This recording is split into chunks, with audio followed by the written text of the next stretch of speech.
Hier auf diesem Kanal rede ich die Fremdsprache evangelikal. Evangelikal ist eine Fremdsprache, weil viele andere Menschen eine andere Sprache reden.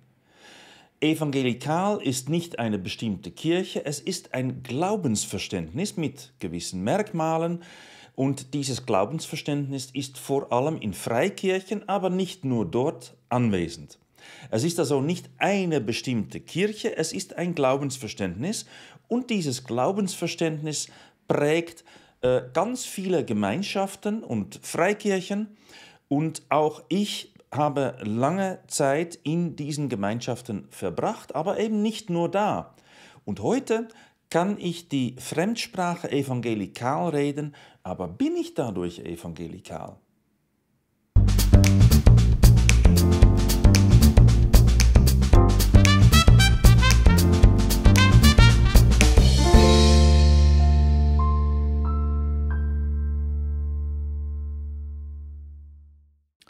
Das Glaubensverständnis, was wir haben, ist oft das Resultat vieler Überlegungen. Und das ändert sich auch im Leben. Also wer einmal als evangelikal beginnt, muss nicht dort enden. Und es gibt auch Menschen, die in anderen Kirchen aufwachsen und dann zu evangelikalen Gemeinden wechseln. Es gibt Menschen, die innerhalb und außerhalb von traditionellen Kirchen so denken. Es gibt Freikirchen, die mehrheitlich evangelikal orientiert sind. Es gibt eine breite Vielfalt an Meinungen, an Verständnis, an Ideen über das, was Glaube ist und wie man sein Leben zu leben hat oder wie man das Leben leben kann und darf. Es gibt aber auch viel Kritik an evangelikalem Denken. Es gibt viel Kritik an Freikirchen und ich denke, dass ein Großteil dieser Kritik auch berechtigt ist. Denn die Glaubensannahmen, die man hat, das Glaubensverständnis ist nicht in jeder Hinsicht lupenrein. Es ist nicht alles Gold, was glänzt. Und damit setze ich mich hier auf diesem Kanal auseinander. Es geht um Lehre, es geht um Glaubenskultur, es geht um Fragen, die viele Menschen sich stellen, aber in evangelikalen Gemeinden häufig nicht stellen darf. Da ist es ein geschlossenes Weltbild, da zieht man sich oft in sich selbst zurück und Freikirchen haben deswegen oft den Vorwurf von Sektierertum. Und ich denke, dass das häufig zutrifft. Manchmal für ganze Gemeinschaften, manchmal nur für bestimmten Leuten. Und es gibt viele Probleme innerhalb dieser Gemeinschaften und innerhalb von diesem Denken, die man nie anspricht. Und deswegen spreche ich das hier auf diesem Kanal an, damit man sich Gedanken machen kann. Es geht nicht um meine Meinung, es geht darum, ich nenne etwas, jetzt denke darüber nach. Schaue ein Video mit ein paar Freunden und diskutiere darüber, ob etwas dran ist oder ob man es ganz anders sieht. Es ist eine Offenheit im Denken, wofür ich hier einstehe. Und es geht nicht darum, dass ich sage, so, das ist die eine Lehre, jetzt widerlege ich diese Lehre und biete ein anderes Verständnis, als wäre das die Lösung.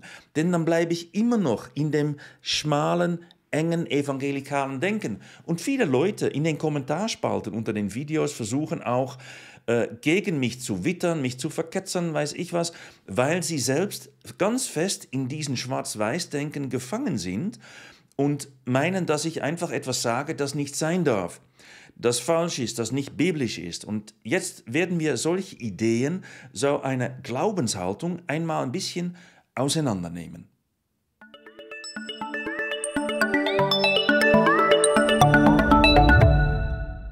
Evangelikale Gemeinschaften gibt es nicht seit 2000 Jahren. Es gibt sie seit etwa 150 Jahren. Wer evangelikal denkt, steht in einer Tradition, die nur etwa 150 Jahre alt ist. Denn Evangelikale gibt es erst seit dem ausgehenden 19. Jahrhundert. Und vorher gab es keine Evangelikale und seitdem gibt es ganz viele und auch verschiedene. Damit werte ich die evangelikale Glaubensinterpretation nicht ab, sondern ich widerlege die Idee, die überall herumschwirrt, dass man seit ewigen Zeiten genau biblisch unterwegs ist und genau das glaubt und denkt, wie das Jesus und die Apostel getan haben. Denn das ist ein vorherrschender Gedanke in evangelikalen Kreisen. Wir sind biblisch, wir glauben das Richtige und die anderen nicht. Das ist ein Schwarz-Weiß-Denken, das ganz stark präsent ist und man realisiert sich nicht, dass man einfach in einer Tradition steht und oft die Tradition verteidigt und mit der Bibel gar nichts mehr am Hut hat, auch wenn man denkt, dass man biblisch denkt. Und deswegen ist es wichtig, dass man sich die Ursprünge der eigenen Glaubenshaltung, des eigenen Glaubensverständnisses etwas relativieren kann, damit man frei wird, tatsächlich die Bibel etwas unvoreingenommener zu lesen.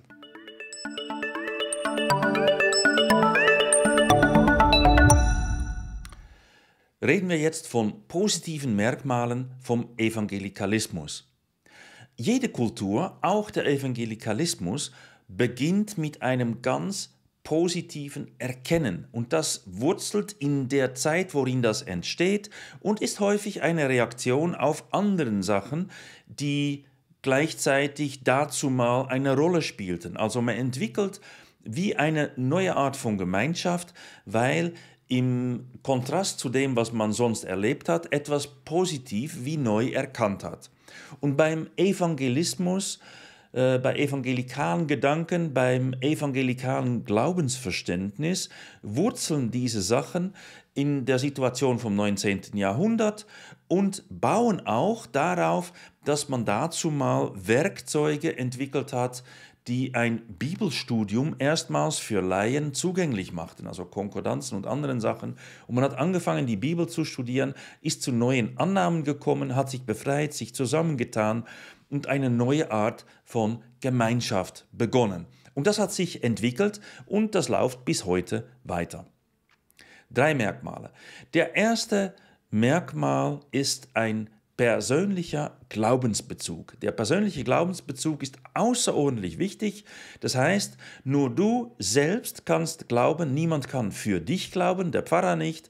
Und du wirst kein Christ durch Geburt, nur weil du in einem christlichen Land, in einer Kirche oder in einer christlichen Familie geboren bist, sondern es geht um dich, was du glaubst. Und wenn du von Christus berührt in diesem Leben stehst, dann ändert das dein Leben. Und wenn du diese Erfahrung machst, dann wirst du merken, ich wachse in diesem Glauben hinein, ich bin berufen in diesen Glauben hinein und ich stehe darin. Und dann suche ich wie automatisch auch Gemeinschaft mit anderen Gläubigen, die das auch so sehen. Und man pflegt das in Gemeinschaft, man lernt dazu. Also der persönliche Glaubensbezug ist wichtig. Der zweite Punkt, das betrifft der Bibel. Die Bibel ist wichtig, denn in der Situation, worin der Evangelikalismus entstand, waren es der Unterschied zwischen Laien und Professionellen, also die Pfarrer und die Theologie, die war etwas überherrschend, die bestimmten, was geglaubt werden durfte. Und so wurde das empfunden und die Dogmatik war nicht immer das, was man auch in der Bibel las. Das heißt, man hat angefangen, die Bibel zu lesen und gemerkt, Moment, die Bibel sagt es ganz anders, als dass ich das am Sonntag in der Predigt höre. Was stimmt eigentlich? Und sie haben gemerkt, das, was in der Bibel steht, bringt mir mehr Reichtum und die Bibel wurde wichtig. Das ist also nicht etwas, das einfach als Fakt so im luftleeren Raum entstand. Das entstand als Reaktion auf die Erfahrung, woraus diese Gemeinschaften hervorkamen. Es ist eine Reaktion auf die traditionellen Kirchen. Man war frei von der Gebundenheit an Staatskirchen und man war dadurch auch imstande, einfach eine andere Art von Gemeinschaft zu bilden. Der Bezug zur Bibel wird heute noch gepflegt und man ermutigt zum Beispiel, evangelikale Gemeinden ermutigen die Menschen, sich mit der Bibel auseinanderzusetzen, also die Bibel zu lesen, auch teilzunehmen an Bibelstudien, teilzunehmen vielleicht auch an Hauskreisen oder ähnliche Sachen, worin man den Glauben wie für sich besser begründen lernt, nicht nur wissentlich, sondern auch mit dem Herzen, mit der Lebenseinstellung. Und das sind alles positive Sachen. Also Glaube sollte nicht kopflastig sein, sondern gelebt werden. Wie kann ich das umsetzen? Aber ich brauche eine Grundlage, das ist die Bibel. Jetzt kommen wir zum dritten Punkt und das betrifft die Gemeinschaft. Nach einem evangelikalen Glaubensverständnis ist die Gemeinschaft sehr wichtig. Also einerseits bin ich persönlich aufgefordert zu glauben, dann habe ich auch einen Bibelbezug, aber wie will ich jetzt damit leben lernen? Nein, das lerne ich in der Gemeinschaft. Also man trifft sich und das ist nicht nur einfach ein Treffen am Sonntag, das ist vielleicht für viele Freikirchen noch am wichtigsten, aber generell kann man sagen, dass in freikirchlichen Gemeinschaften das Miteinander sehr wichtig ist. Und das macht diese Gemeinschaften auch sehr attraktiv für viele Menschen, weil es sichtbar eine Art Lebensgemeinschaft ist. Und das hat mal diese, mal jene Ausprägung, aber mal abgesehen, ob das positiv, negativ ist, wie viel Gemeinschaft man selber braucht, Sie verstehen, dass der Mensch auf Beziehung hin ausgelegt ist. Also einerseits wird die Beziehung zu Gott gepflegt, also die persönliche Beziehung zu Gott, aber darum und deshalb und dazu auch die Beziehung mit anderen Menschen. Also diese drei Pfeiler, persönlicher Glaubensbezug, Bibelbezug und Gemeinschaftsbezug, sind wichtig und positiv, wenn man das allgemein auffasst.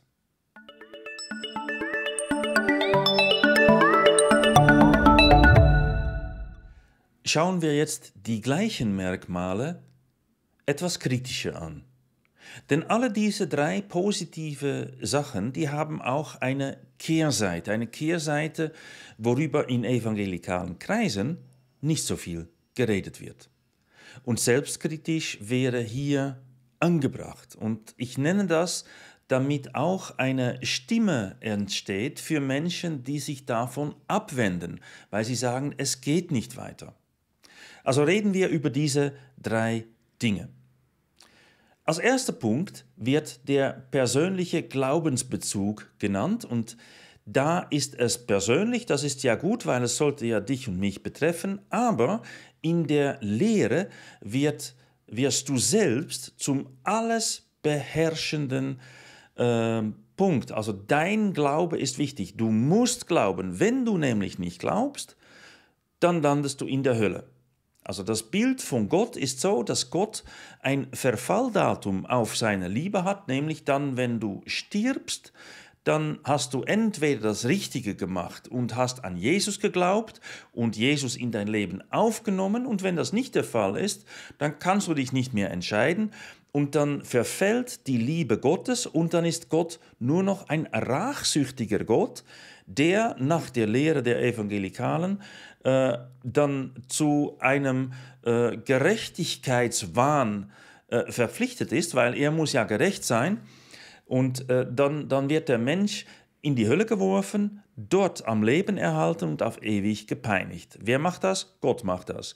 Wie viele Menschen betrifft das? Wahrscheinlich 95% der Menschheit. Und damit scheint man keine Probleme zu haben.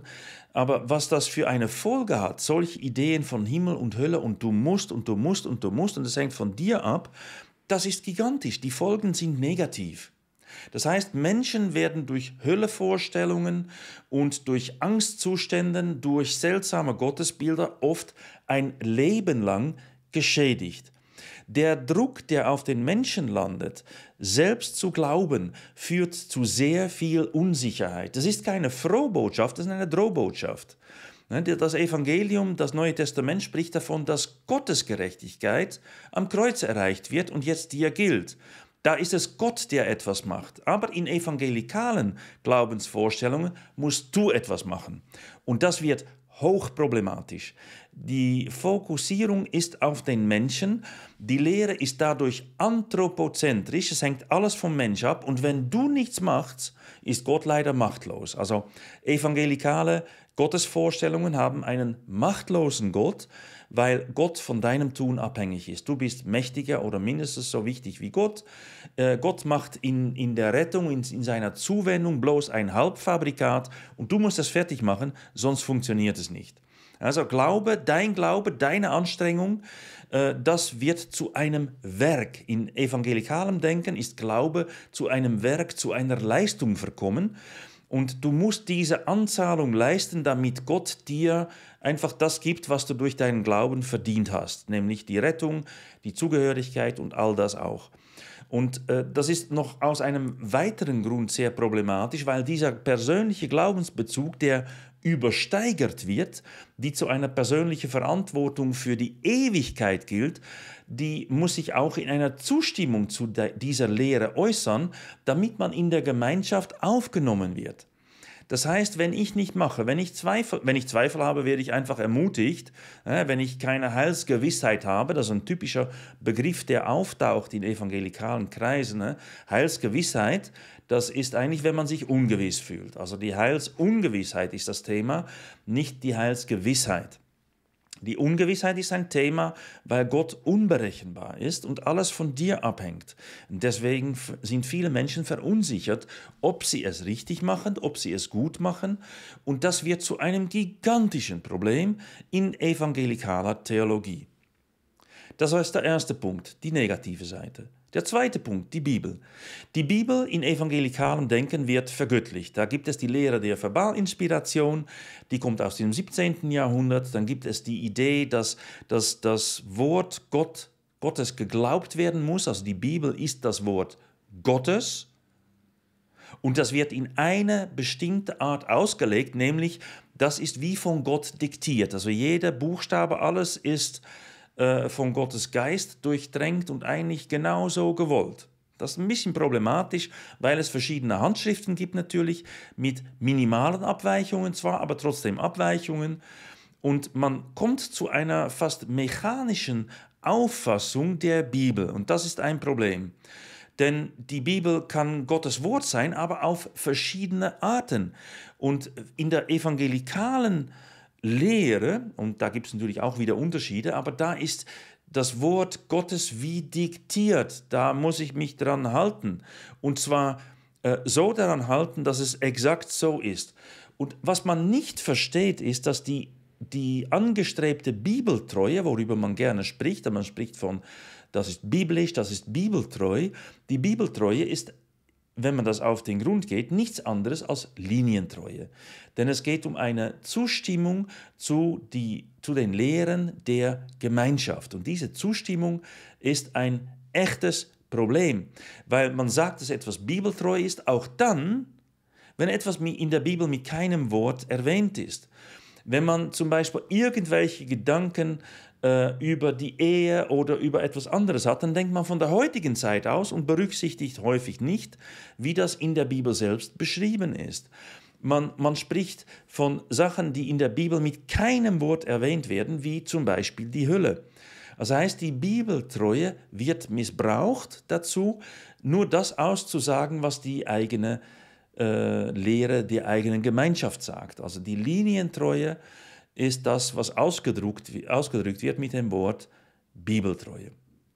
Das ist problematisch.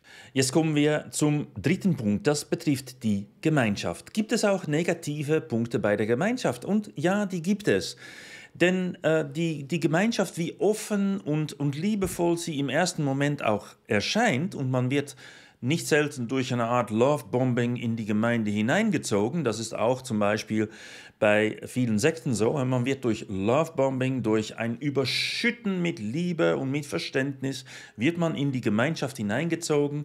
Und das hilft natürlich auch in schwierigen Situationen. Hier gibt es jemand, der mir hilft.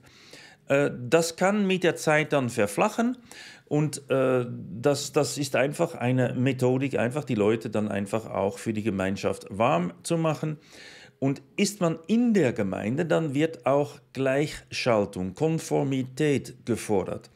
Und das passiert oft schleichend, dass man so in die Gemeinschaft hineinschlittert und dann plötzlich auch den Vorstellungen der Gemeinschaft beipflichten muss.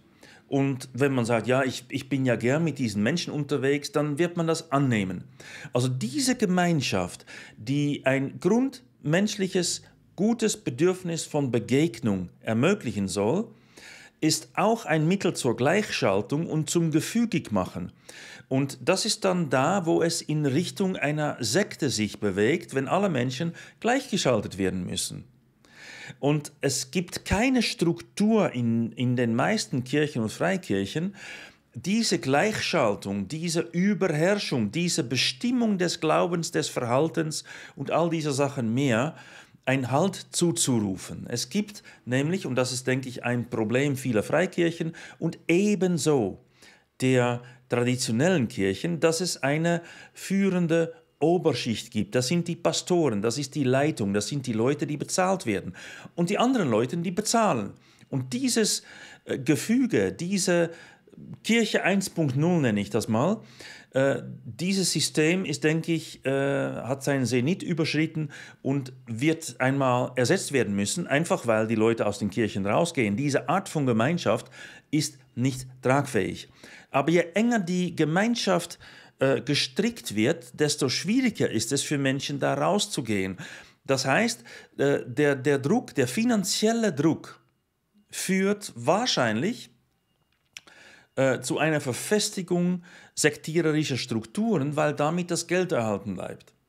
Wenn die Leute in der Gemeinschaft gefangen sind und bleiben, dann ermöglicht das eine führende Oberschicht einfach weiterhin zu bestehen.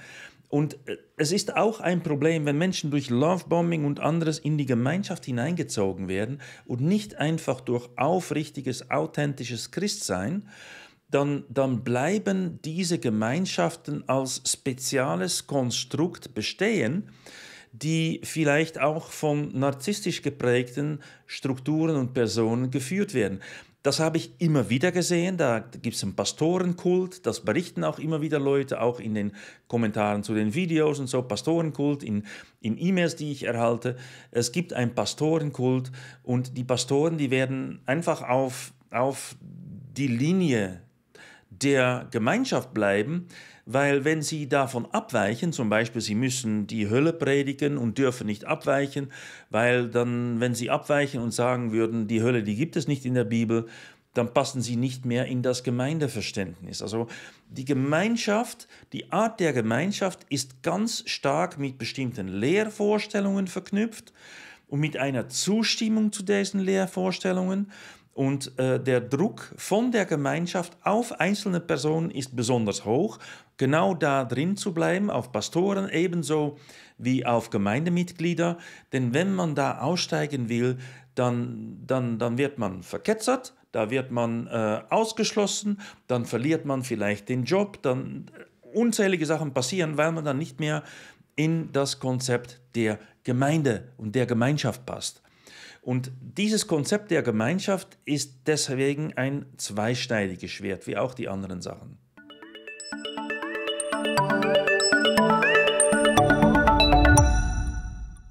Evangelikal, postevangelikal, postchristlich. Was bedeuten diese Begriffe? Nun, ich habe vorhin einige negative Erfahrungen aus dem evangelikalen Denken aufgeführt. Und ich habe diese Dinge erfahren, gesehen, gehört, gelesen, in unzähligen Gesprächen immer wieder vernommen. Das sind aktuelle Probleme, womit evangelikales Glaubensgut zu tun hat. Ob man jetzt meint, dass man Recht hat oder falsch hat, man steht häufig in diesem gut oder falsch, gut oder richtig, gläubig oder ungläubig, in diesem Schwarz-Weiß-Denken. Und das hat viele problematische Seiten. Und dann steigen Leute aus. Sie sind nicht mehr evangelikal, sondern werden zum Beispiel postevangelikal, indem sie sagen, ich glaube zwar an Gott, aber ich bin nicht mehr da, wo ich war. Ich stehe hinter diesen Ideen, die ich in meiner bisherigen Gemeinschaft gehört habe.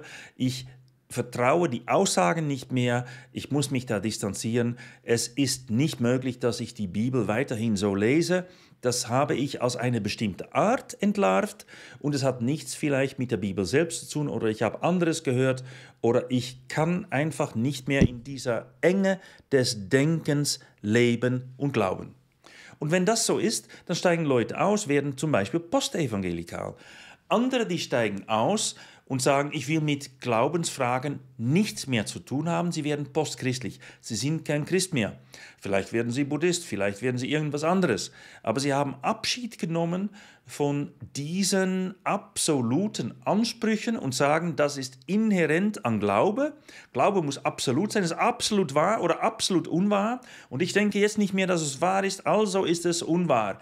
Diese Leute stehen häufig noch in einem absoluten Schwarz-Weiß-Denken, nur haben sie einfach die Seite gewechselt. Und ich glaube nicht, dass das sinnvoll ist und es auch nicht richtig ist, weil viele Lebensfragen werden auch in der Verneinung nicht gelöst. Und wenn ich einfach Glaube als menschlich erachte, und ich habe in einem Video vor einiger Zeit den Titel mitgegeben, Glauben ist menschlich, dann sind wir hier ein bisschen weiter schon, indem dass wir sagen, ja, was ist eigentlich Glaube und stellen die Frage neutral. Es geht nicht mehr um Zustimmung oder Ablehnung, nicht mehr um Schwarz und Weiß, sondern entsteht stattdessen eine neugierige Frage im Raum. Und viele Leute, die sich verabschieden aus diesen absolutistischen Ideen, wie sie in evangelikalem Gedankengut allgegenwärtig sind, die machen sich auch neugierig auf den Weg. Manchmal etwas hilflos, oft stehen sie allein und haben keine Gesprächspartner. Aber wie kann man jetzt neu nachdenken? Nachdenken über diese Fragen des Glaubens, Lebensfragen, wie kann man die Sachen betrachten? Und dann beginnt häufig ein Prozess oder viele Prozesse, die hinterfragen, dann wird man dekonstruieren und auseinandernehmen und sagen, das trifft so für mich nicht. Und manchmal entsteht auch so etwas wie eine Rekonstruktion, wo man die Sachen wieder neu aufbaut. Also auseinandernehmen, zusammenbauen. Und das kann man zum Beispiel lehrmäßig machen. So habe ich das vor 40 Jahren angefangen, indem dass ich merkte, bestimmte Lehrvorstellungen, die sind widersprüchlich. Ich war in einer theologischen Ausbildung und ich erinnere mich an einen Tag, da wurde das gleiche Thema von 3 verschiedenen Lehrern, Professoren, Pfarrern und so weiter nacheinander erörtert. Und da hat man das gleiche Thema 3-mal komplett widersprüchlich im Vergleich zu den anderen gehört. Und da kamen auch einige Studenten dann raus und sagen, ja, jetzt weiß ich gar nicht mehr, was ich glauben soll. Und ich dachte, das ist cool, weil das fordert mich heraus, selbst nachzudenken. Das heißt, ich habe von Anfang an von meinem Glaubensweg, wenn ich das so beschreibe, mit verschiedenen Gedanken mich auseinandergesetzt. Und ich habe früh gelernt zu sagen, ich will selbst verstehen, was Sache ist, denn da gibt es so viele unterschiedliche Gedanken, so viele widersprüchliche Gedanken. Ich muss mich selbst irgendwie auf den Weg machen und ich bin sehr dankbar, habe ich das auch immer machen dürfen. Das heißt, wenn man solche unterschiedliche Gedanken hört, dann ist man vielleicht zuerst einmal paff, weil es immer vielleicht für manche Leute nur etwas sein konnte, etwas sein durfte. Die Hölle gibt es und die Hölle steht in der Bibel und haben nie etwas anderes gehört. Und dann sehen die ein Video von mir und erfahren darin, dass ich sage, die Hölle ist in der Bibel nicht enthalten. Und dann denken die, hey, du Carsten, du hast einfach die Bibel nicht richtig gelesen. Und wissen nicht, dass ich mich seit über 40 Jahren damit auseinandersetze und ganz konkrete Fragen stelle, sie auch ganz konkret geprüft habe, tausende Bibelstellen nach dem Grundtext im jeweiligen Kontext gelesen, damit ich mir einen Überblick verschaffen kann, was eigentlich geschrieben steht in der Bibel und was nicht. Und dann hatte ich so etwas wie ein Werkzeug, womit ich dann einfach bestimmte Annahmen prüfen konnte. Denn ich hatte selbst nachgeschlagen, ich habe das geprüft.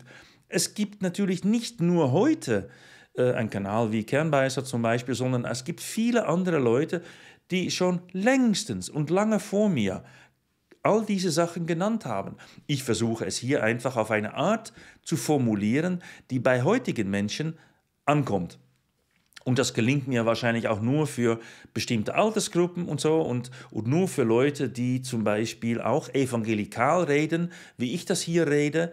Aber ich habe vieles erlebt, vieles gemacht und bin nicht nur evangelikal.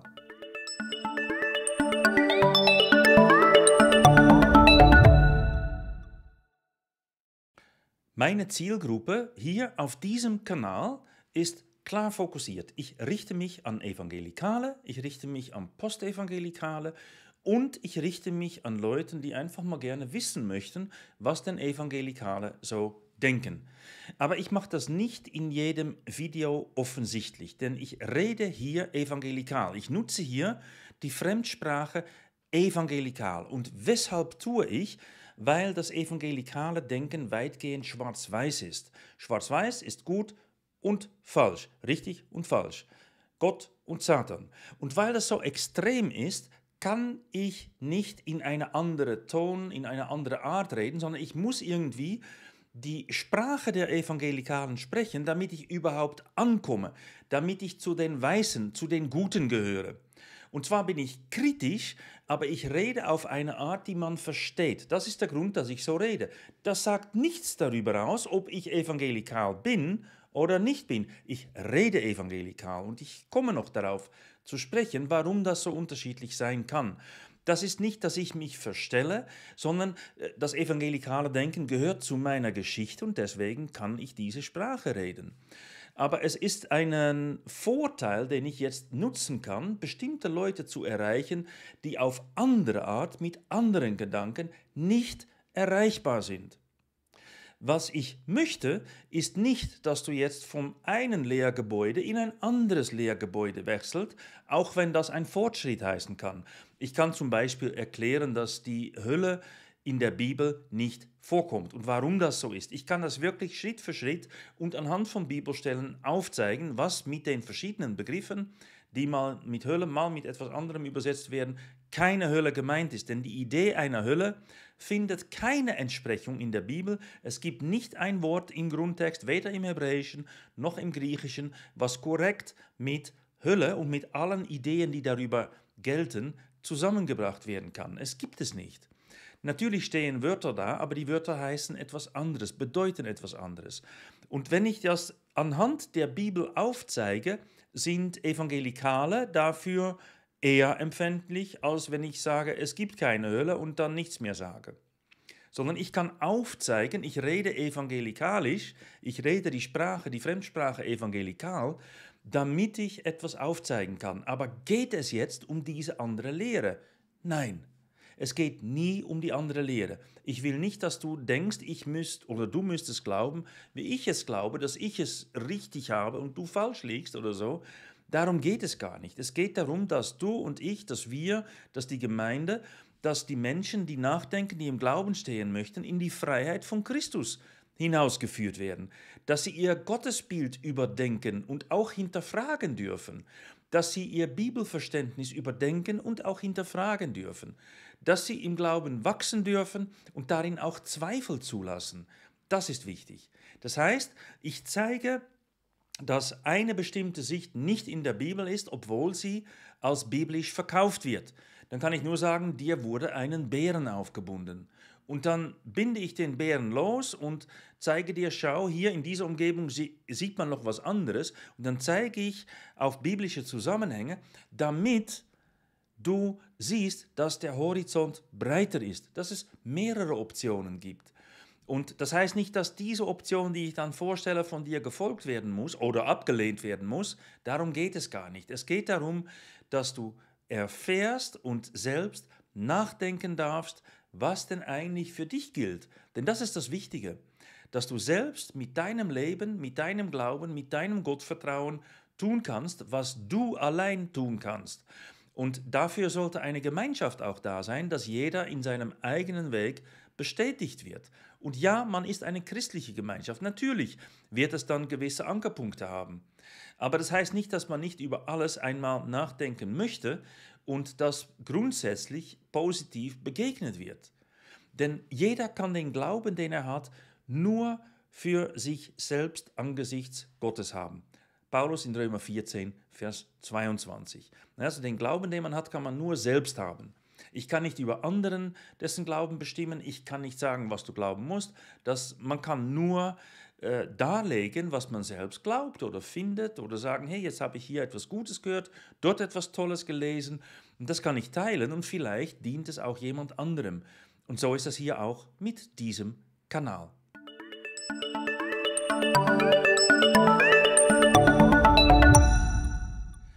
Ich möchte noch etwas erklären über mich.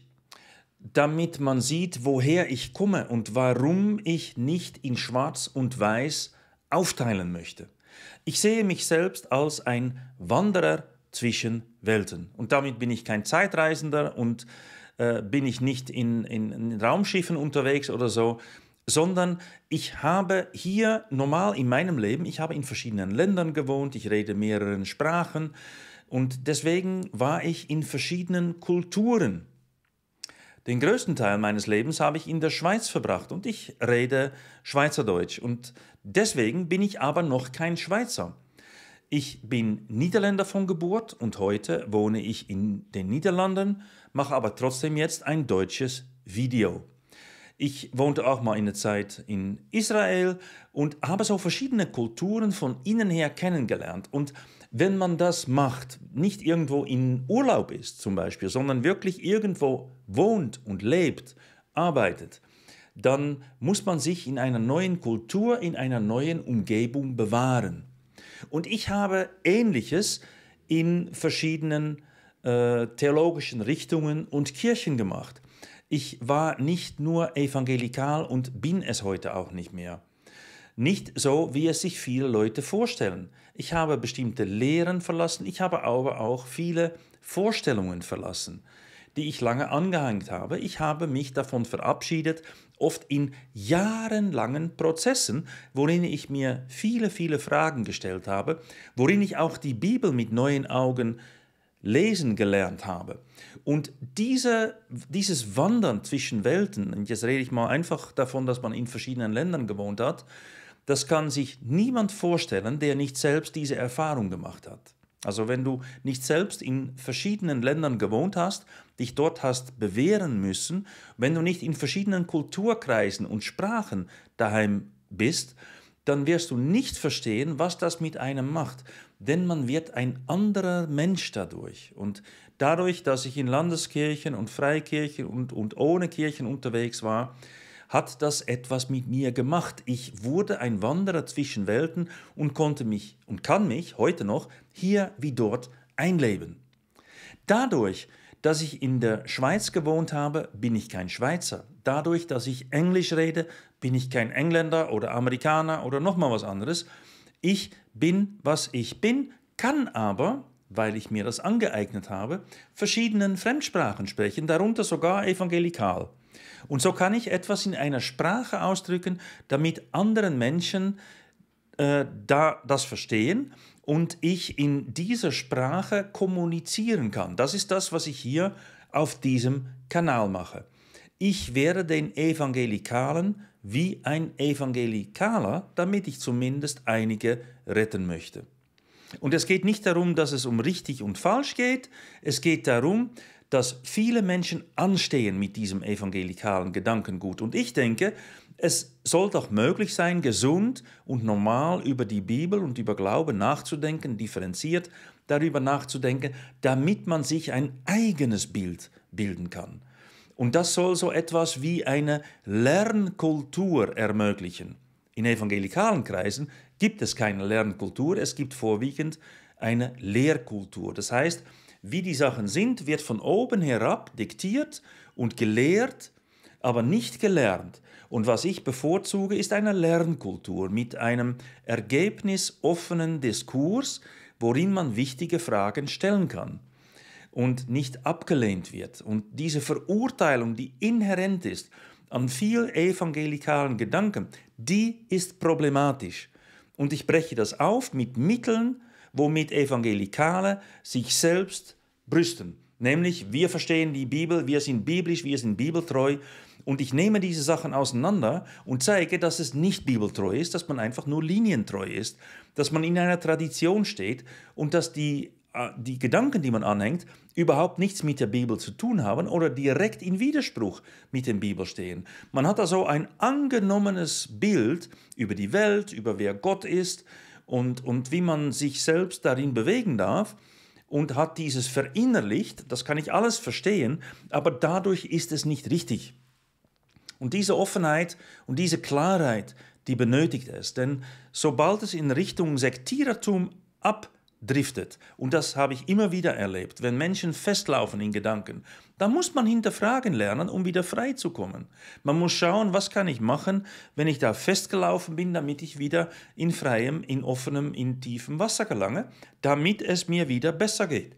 Und viele, die stehen in einem Glaubensverständnis, das nicht mehr offen ist, sondern man kann zwar vertiefen, aber vertieft nicht in die Breite, sondern nur innerhalb der Lehre. Und viele Bibellehrer machen das auch. Die vertiefen einfach nur das Altbekannte. Und das ist wichtig. Aber es ist auch problematisch. Wer nur das Altbekannte vorsteht und nur sozusagen innerhalb der Lehre weiter vertieft, der bringt keine wirkliche Tiefe, der bringt auch kein Glaubenswachstum hervor. Denn Glaubenswachstum liegt nicht in der Vertiefung von Bibelstellen oder dass ich hier noch eine spezielle Lehre sehe oder da noch ein spezieller Gedanke habe. Wer erwachsen wird im Glauben, wird das ausleben. Da fließt das Herz in Dank über, da wird das ausgelebt, da wird das praktisch in der Welt.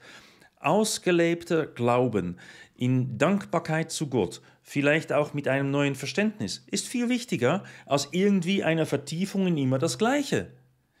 Es ist eine Offenheit gefragt, eine Offenheit, die in vielen evangelikalen Kreisen fehlt.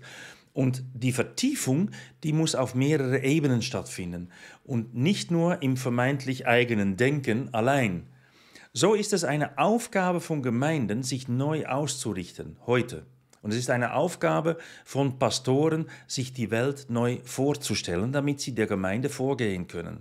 Es ist meine Aufgabe, so wie ich das interpretiere, einfach meine Erfahrungen als Wanderer zwischen Welten so zu nutzen, dass Leute, die diese Erfahrung nicht gemacht haben, einen Einblick in Alternative erhalten.